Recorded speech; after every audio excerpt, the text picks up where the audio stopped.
अस्सलामुअलैकुम। इस दुआ के साथ कि आप सब बखैरियत हों, अल्लाह की ख़ास रहमतें, बरकतें और अनायतें आप सब पर मेहरबान हों।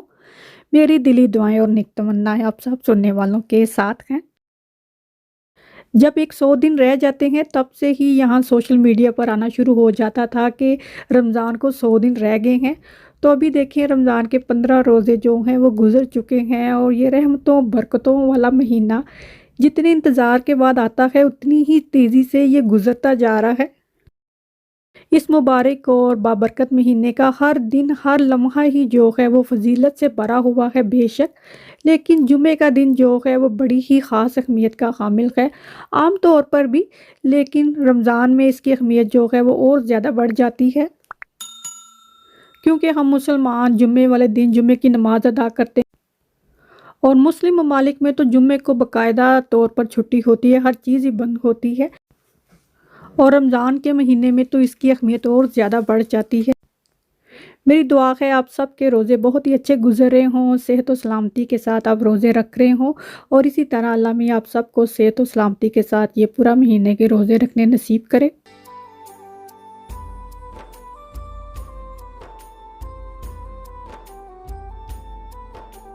हम जो किचन में पैनल लगाने के लिए लाए थे वो हमने इस्तेमाल नहीं किए, तो वो अभी हम वापस ही करने जा रहे हैं। आइकिया की पॉलिसी है, यकीनन जो लोग शॉपिंग करते हैं वो जानते ही होंगे कि कोई भी चीज़ आप आइकिया से बाय करें तो वो 365 डेज़ यानी 1 साल के अंदर अंदर आप वापस करा सकते हैं। चाहे आपने उसको खोल लिया है यानी कि वो अनपैक होगी और आई थिंक इसकी कैटेगरी डिफरेंट होगी, तो हमने इसको अनपैक नहीं किया था, वैसे ही थी तो हम इसको वैसे ही वापस करा आए और गए थे। तो फिर ये मिरर हमें चाहिए थे क्योंकि जो मिरर हमने लगाए हैं उसकी अभी फिनिशिंग हमने करनी है। तो इस तरह जब मिरर दीवार पर लगाए हमने उतारे ना तो इसमें से कई मिरर टूट गए। तो लगते हैं कि ऐसे ही हैं, लेकिन जब दीवार के साथ लग जाते हैं तो बड़ा ही ये ना ट्रिकी सा काम है, क्योंकि अगर टूट जाए तो लग भी सकते हैं।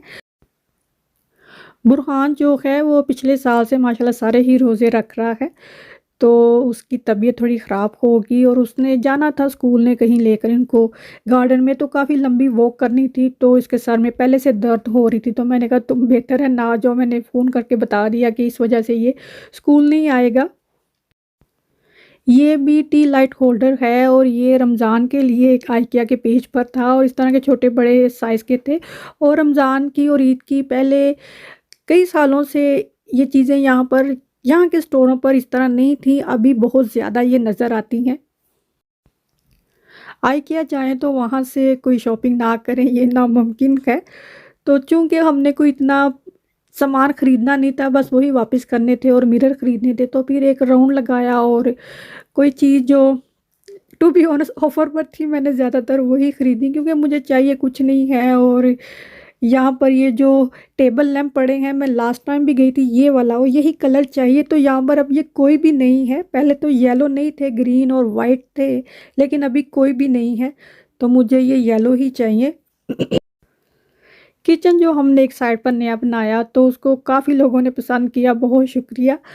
ये काम जो है मैं समझती हूँ यहाँ पर मुश्किल नहीं है, खुद करने हों तो अगर इतना ही काम आपने किसी और से करवाना है तो अच्छे खासे पैसे लगते हैं। हमने एस्टीमेट भी लिया था B&Q से, तो उन्होंने बहुत ज़्यादा बता दिया हमें।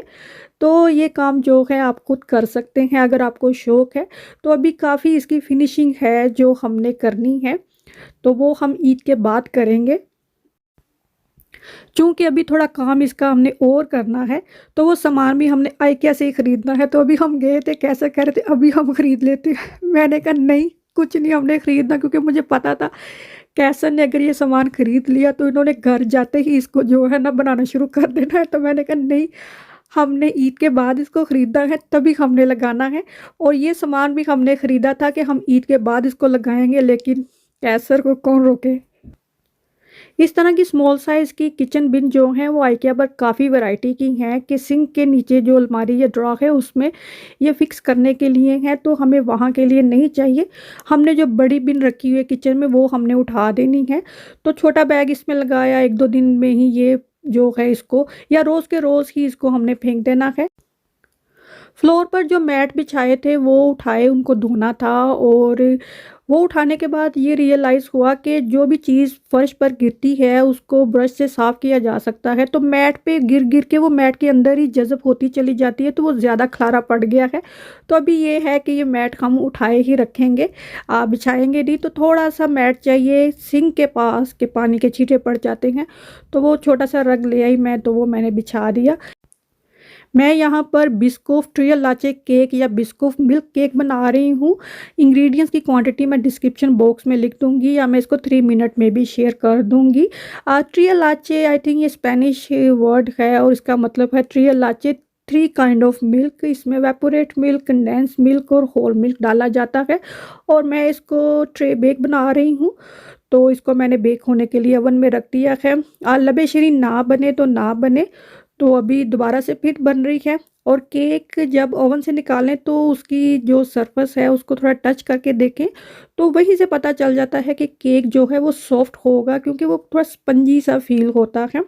तो केक को मैंने ढक कर रख दिया है एज़ ऑलवेज़। तो आज बनेगा कबाब मसाला, क्योंकि जुम्मे की इफ्तारी है तो थोड़ी स्पेशल होगी। अभी जैसे मैं आज जुम्मे की इफ्तारी बना रही हूँ तो थोड़ी एहतमाम से बना रही हूँ, तो हर इफ्तारी हमारी ऐसी नहीं होती है। आज थोड़ी चीज़ें मैंने बना लेनी है तो कल भी हम यही खाएँगे, तो हर रोज़ जो है वो बहुत लंबी-चौड़ी तैयारी नहीं करती हूँ। तो एक दिन ऐसा हो जाता है कि थोड़ा एहतमाम से तैयारी कर लेती हूँ इफ्तारी की, तो वो 1-2 दिन तक सही रहती है और हम खा लेते हैं, क्योंकि हमें कोई इश्यू नहीं है। ताज़ी हांडी हो, ताज़ा सालन हो, ताज़ी चीज़ें हो, अल्लाह का शुक्र है।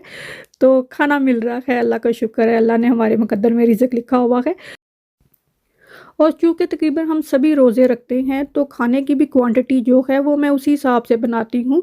अमूमन कबाब मसाला बनाऊँ तो वो मैं थोड़ा ज़्यादा ही बनाती हूँ कि बच्चे बार-बार खाते रहते हैं। तो कीमे का पैकेट ज़्यादा था, मैंने उसको सारे को डिफ्रोस्ट किया, तो जितने कबाब बनाने थे बना लिए। थोड़ा सा कीमा कबाब के ही मैरिनेट किया हुआ है, तो इसको मैंने अलग से रख लिया कि मैंने बनानी है कोफ्ते डालकर गोभी बनाऊँगी।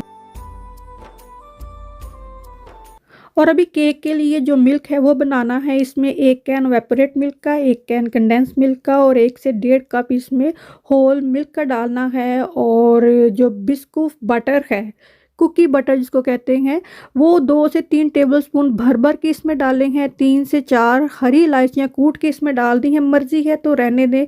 और इसको हमने गर्म ही करना है, क्योंकि वेपोरेट मिल्क भी कुक हुआ हुआ है, कंडेंस मिल्क भी, तो इसको बहुत ज़्यादा पकाने की ज़रूरत नहीं है। और केक जब अच्छे से ठंडा होगा, फिर ये स्टेप मैंने किया, इसको थोड़ा पोक कर लिया और दूध जो है इसके ऊपर डालकर इसको थोड़ी देर रख देना है। मैंने इसको रूम टेम्परेचर पर ही रखा ताकि ये थोड़ा सेट हो जाए।